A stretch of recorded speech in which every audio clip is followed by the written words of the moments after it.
Nous pouvons donc commencer avec notre prédication sur Jean, chapitre 8, verset 12. « Je suis la lumière du monde ». Cette prédication fait partie de toute une série de prédications. Toutes ces paroles qui commencent avec « Je suis ». La dernière fois, nous avons regardé « Je suis le pain de vie ». Aujourd'hui, « Je suis la lumière du monde ».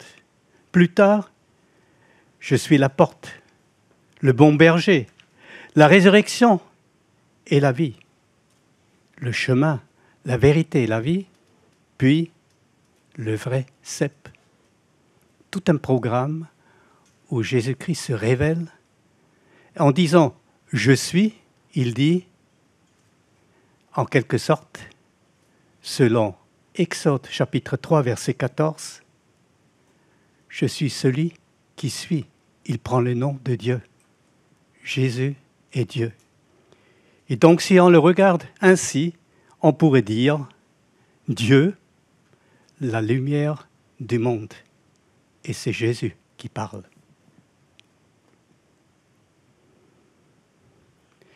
Regardons rapidement le contexte selon l'évangile de Jean. Il faut comprendre, l'évangile a un but.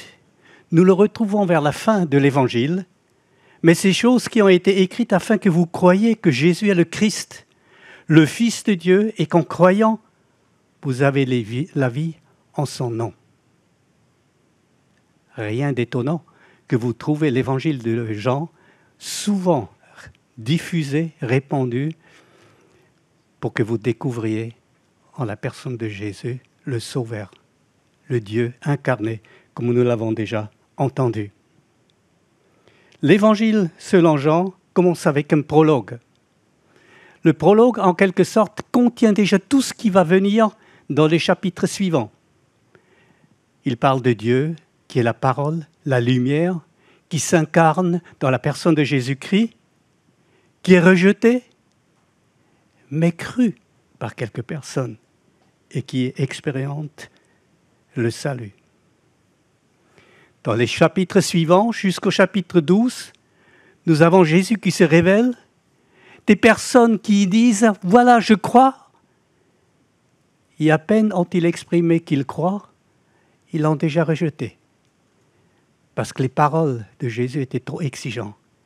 Et on voit que le peuple Israël, qui entend son Messie qu'il attend, ce peuple va rejeter le Sauveur qui est venu pour eux. Très majoritairement. Dieu merci, pas tous. Ensuite, viennent quelques chapitres où Jésus se retrouve avec ses 12 apôtres dans la chambre haute pour fêter la Pâque.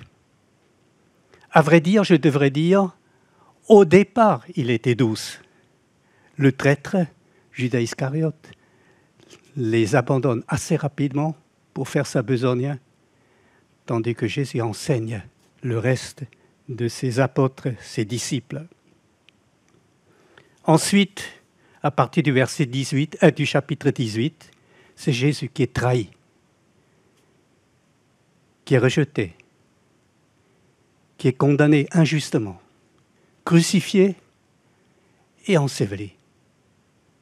Alors, tout est perdu. Un espoir également enterré.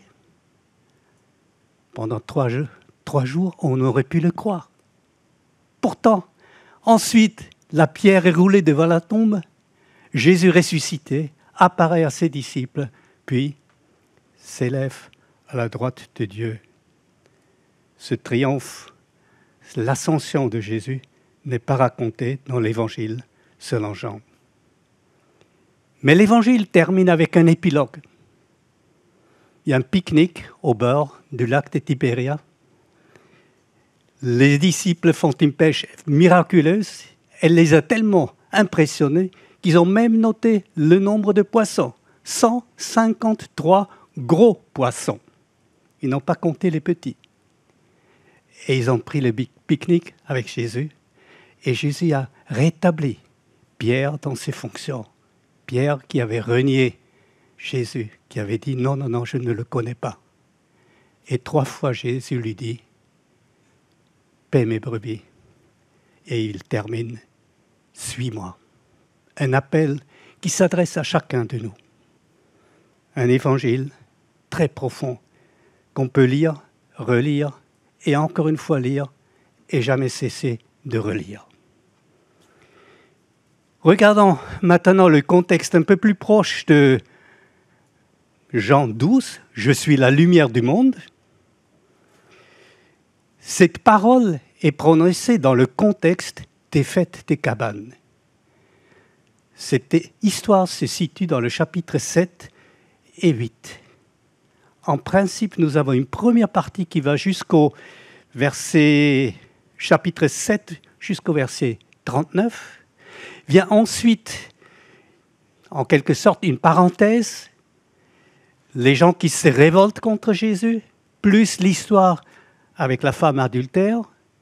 Et ensuite, le texte reprend avec chapitre 8, verset 12, où on continue l'histoire pour la fête, avec la fête des tabernacles, la fête des cabanes, où Jésus dit « Je suis la lumière du monde ».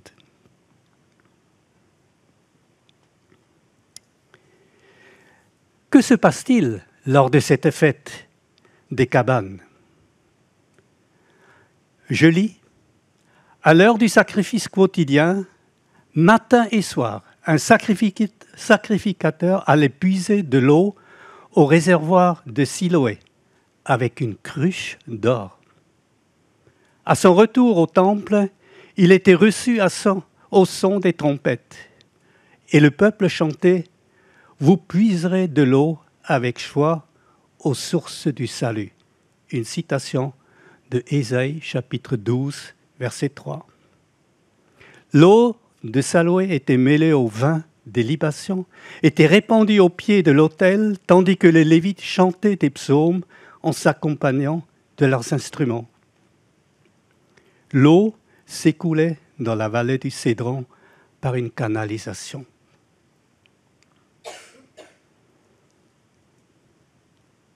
Après le sacrifice du premier soir, et peut-être même les soirs suivants, 2 candélabres immenses, portant chacun 4 lampes, éclairaient le parvis des femmes et se voyaient depuis la ville. Les mèches de ces lampes étaient de lin, tirées des vêtements sacerdotaux hors d'usage. Des notables et des sacrificateurs exécutaient des danses rituelles. On voit combien c'était une fête joyeuse que le peuple Israël fêtait, auquel Jésus assistait. Donc, la cruche et 2 immenses candélabres. Certainement, dans ce contexte-là, les pensées ont été renvoyées en arrière. Plus de 400 ans avant la naissance de Jésus, le peuple fêtait cette grande fête, ce rassemblement dans les cabanes. Et à la dernière soirée, le dernier jour, il y a une longue prière dont je vais vous lire 2 extraits. Le verset 15 du chapitre 9 de Néhémie. « Tu leur donnas du haut des cieux du pain quand ils avaient faim. Tu fis sortir de l'eau du rocher quand ils avaient soif. » Et à partir du verset 19, « Dans ton immense miséricorde, tu ne les abandonnas pas au désert. Et la colonne de nuée ne cessait point de les guider le jour dans leur chemin, ni la colonne de feu de les éclairer la nuit dans le chemin qu'ils avaient à suivre. Tu leur donnas ton bon esprit pour les rendre sages. Tu ne refusas point la manne à leur bouche, et tu leur fournis de l'eau pour leur soif. » Une fête où au centre de l'attention est la reconnaissance à l'égard de Dieu, à l'égard de son amour pour son peuple qui pourvoyait à tous les besoins. Nous avons donc le rappel de la manne. La manne, tous les jours présents, sauf le sabbat, qui nourrissait le peuple pendant 40 ans. Un miracle permanent qui exprime la fidélité de Dieu pour son peuple. Il pourvoit. La dernière fois, nous avons entendu « Je suis le pain de vie ». Jésus l'a dit après un miracle où plus de 5000 personnes ont mangé à satiété. Ces miracles, la manne, n'étaient pas permanents. C'était juste pour nourrir un jour. C'est pourquoi Jésus s'écrit « Je suis le pain de vie » pour donner une vie éternelle. En relation avec cette eau qui est déversée au pied de l'autel, Jésus dit « Il y a plus que ça. Celui qui croit en moi, des fleuves d'eau couleront en son sein. » N'ayez pas peur, il n'y a pas de l'eau qui ira couler. Jean explique. Ce n'est pas de l'eau dont je parle, c'est une figure. Je parle de l'Esprit Saint qui va couler de vous. Et c'est l'Esprit Saint que vous allez recevoir lorsque Jésus va être élevé auprès du Père, lors de la Pentecôte. « Je suis la lumière du monde », dit Jésus, au moment de la fête des cabanes. Le peuple a suivi la colonne de feu au désert pendant 40 ans. Et là, Jésus dit, « Je suis la lumière du monde » pour donner la vie. Et comme pour souligner que ces paroles n'étaient que paroles dans le vent, dans le chapitre 9, il répète « Je suis la lumière du monde ».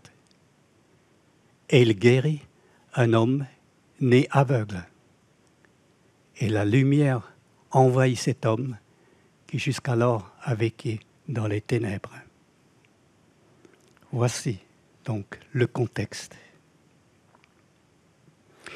Je suis la lumière du monde, Jésus rend Dieu visible. En 1 Timothée chapitre 6, versets 15 et 16, nous pouvons lire « Le roi des rois et le Seigneur des seigneurs, qui seul possède l'immortalité, qui habite une lumière inaccessible que nul homme n'a vue, ni ne peut voir, à qui appartiennent l'honneur et la puissance éternelle. Amen. »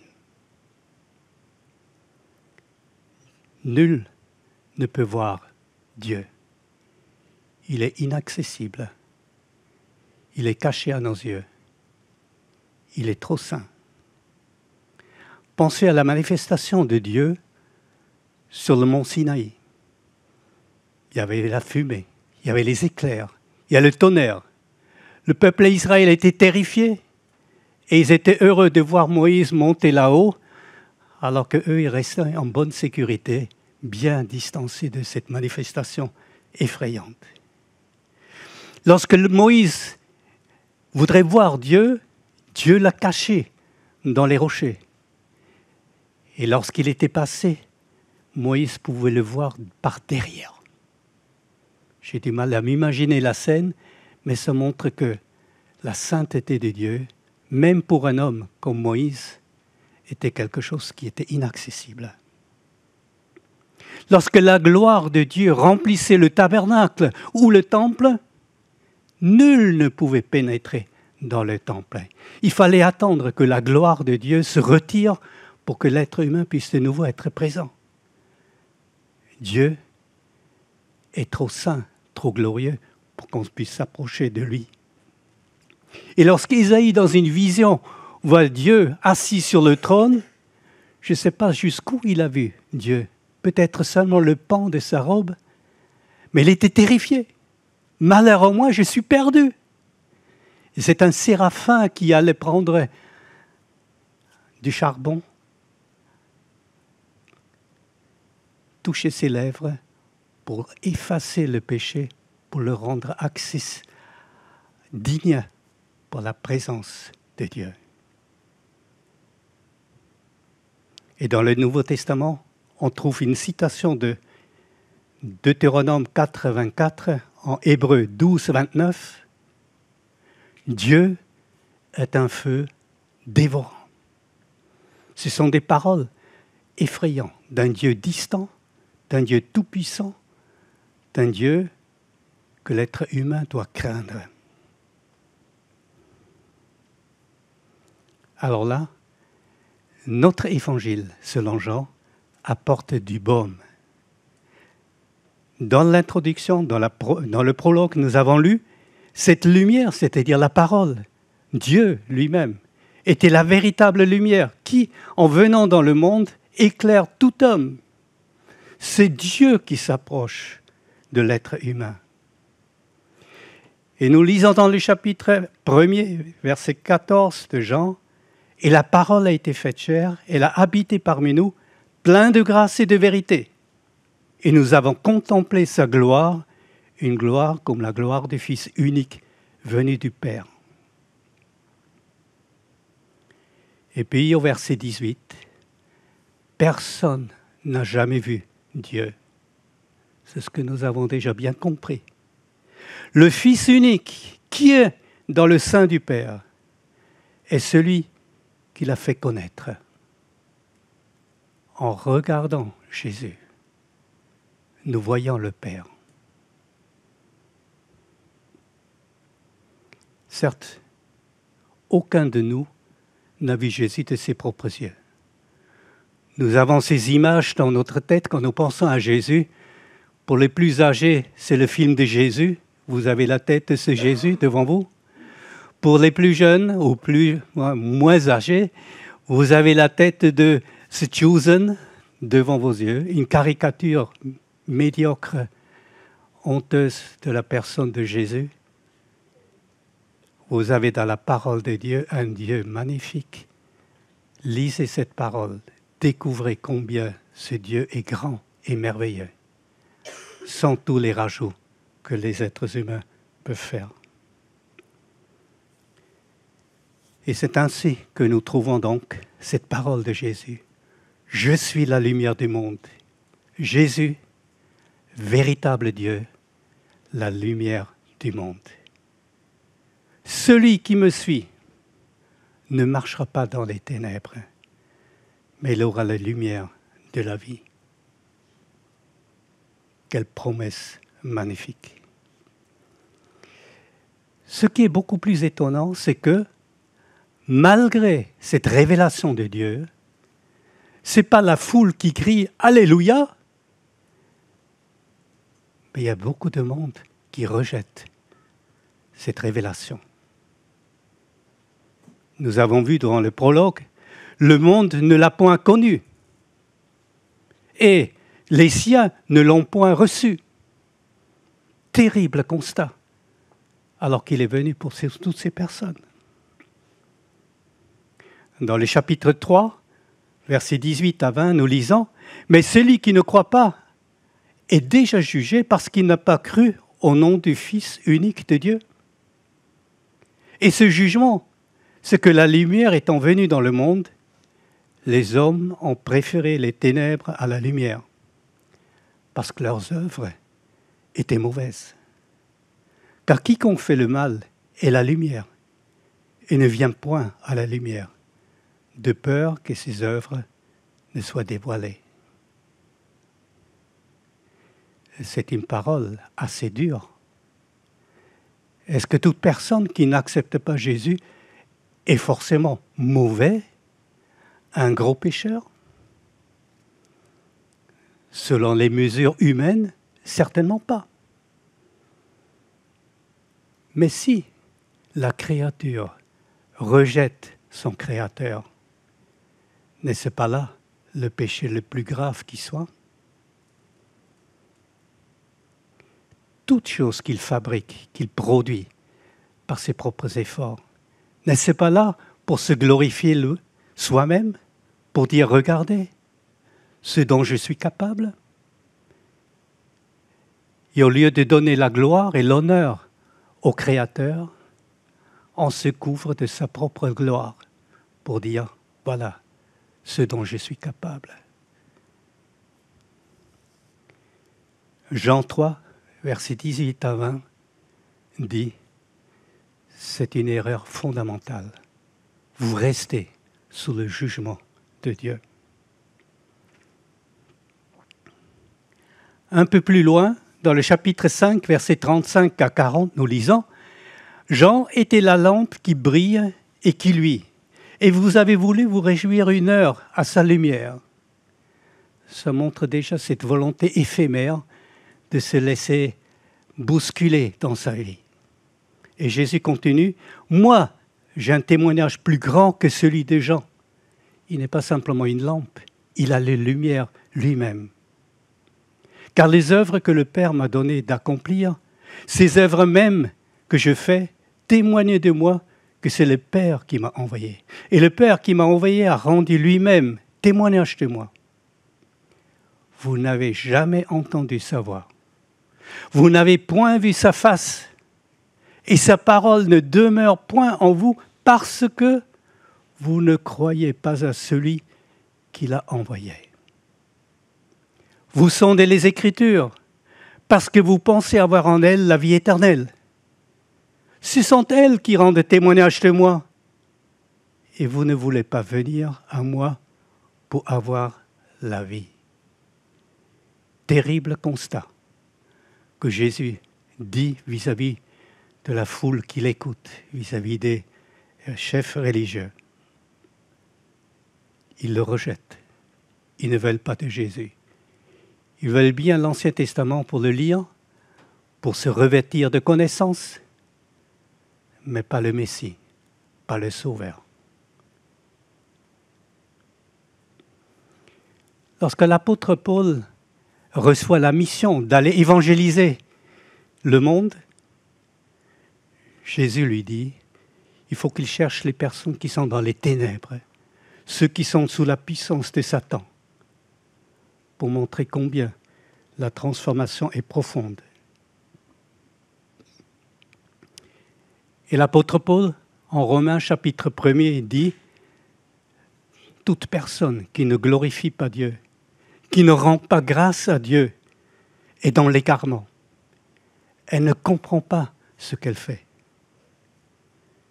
Et le jugement que Dieu prononce, c'est « Je vous abandonne, je vous livre à vous-même, à vos passions. » En principe, c'est justement ce que les personnes veulent avoir. Pas de Dieu dans ma vie, je veux gérer ma vie tout seul. Ils crient victoire lorsqu'il n'y a plus Dieu dans leur vie. Et Dieu dit, c'est mon jugement. Terrible méprise pour ces personnes qui se croient libérées de Dieu. Il suffit de lire ces versets du chapitre 1er de Romains, versets 18 à 32, pour voir combien c'est une catastrophe de ne pas être guidé par Dieu.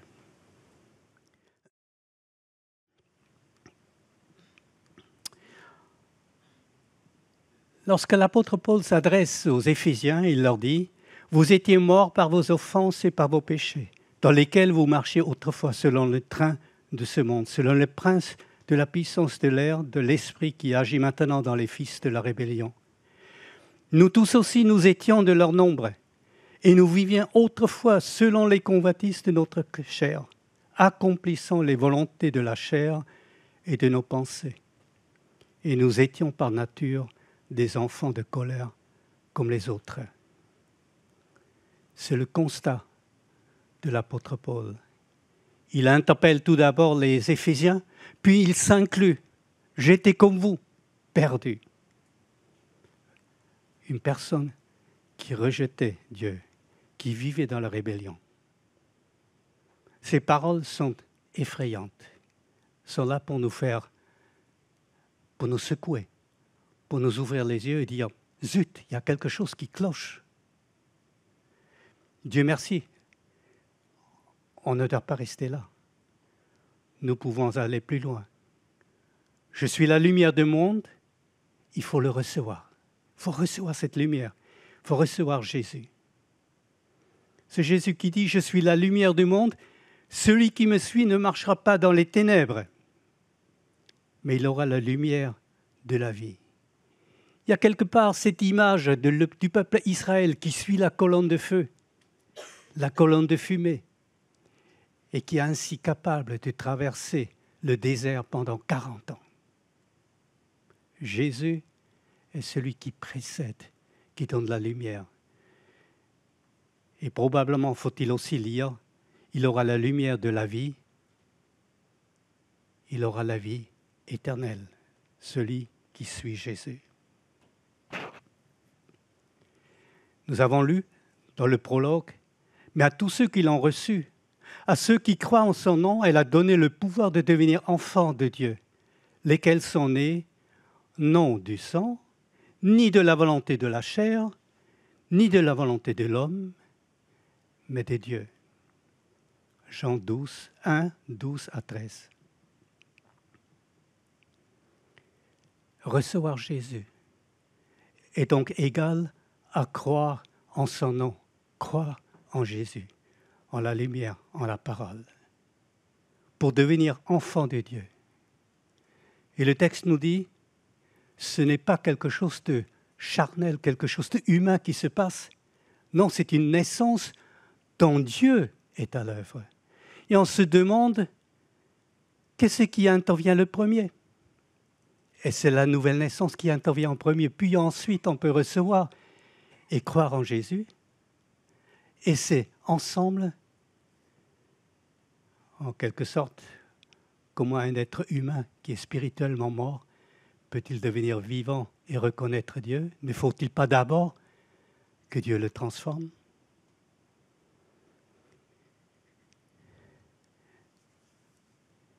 Jean n'a pas simplement écrit l'Évangile, mais il a aussi écrit 3 épîtres. La première épître avait un but bien précis.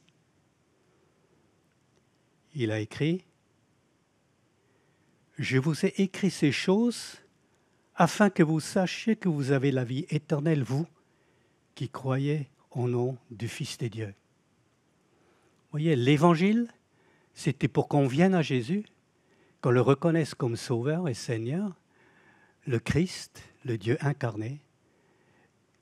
L'épître de Jean, la première épître de Jean, c'est pour dire, voilà, vous pouvez avoir l'assurance du salut. Vous pouvez en être sûr. Et pour cela, tout au long de cette épître, il explique comment il faut séparer la balle du grain. Ce qui est faux, vain, inutile, de ce qui est vrai, authentique.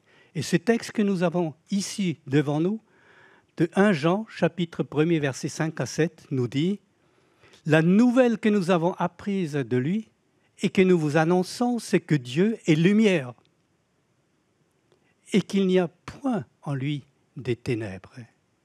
Si nous disons que nous sommes en communion avec lui et que nous marchions dans les ténèbres, nous mentons et nous ne pratiquons pas la vérité. Mais si nous marchons dans la lumière, comme il est lui-même dans la lumière, nous sommes mutuellement en communion. Et le sang de Jésus, son Fils, nous purifie de tout péché. Jésus est la lumière, Dieu est la lumière, et nous devons marcher dans la lumière. Comment peut-on marcher dans la lumière?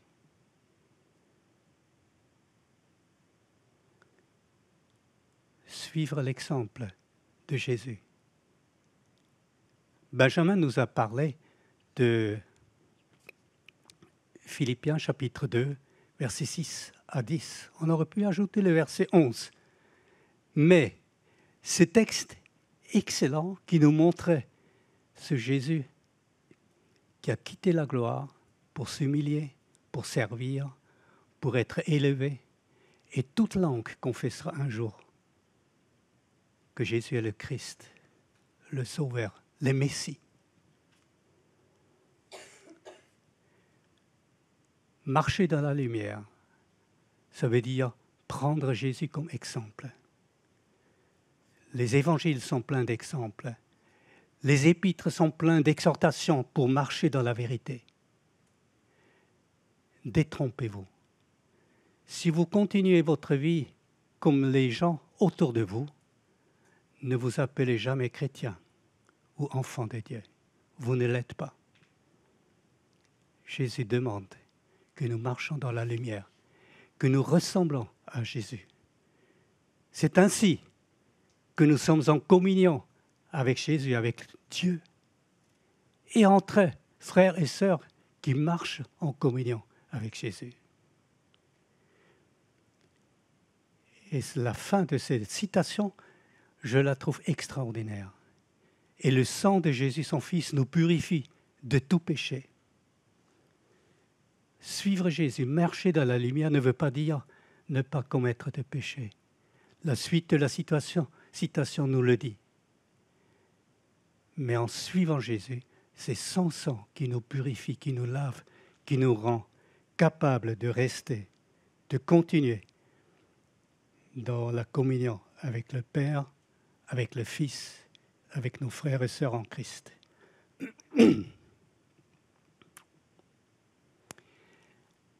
Pierre formule cette chose dans une autre manière.